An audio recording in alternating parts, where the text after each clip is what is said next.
Can you create an account on PayPal if you are under 18? Hey guys, welcome back to the channel. In today's video, we're going to discuss about the possibilities of creating PayPal account if you're under 18 and other safe alternatives for that. Let's just get started.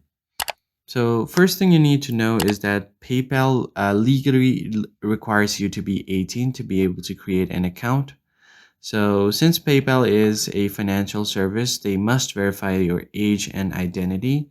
Anyone under 18 is not allowed to create a PayPal account. Using fake infos is also discouraged as it's not legal. So you should not be doing that.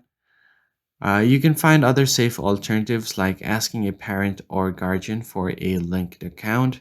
They can make a PayPal account in their name and let you use it under their supervision.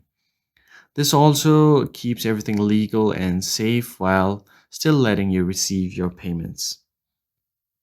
Other alternatives can also be debit cards or app designed for teens like Greenlight or other financial services like Revolut.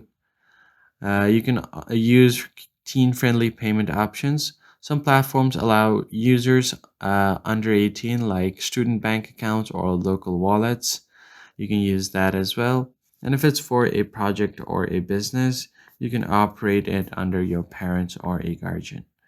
So that is basically it, guys. That's the safe alternatives you can use to create an account on PayPal. I hope this tutorial was helpful. Hit the like button below and subscribe. I'll see you guys in the next one.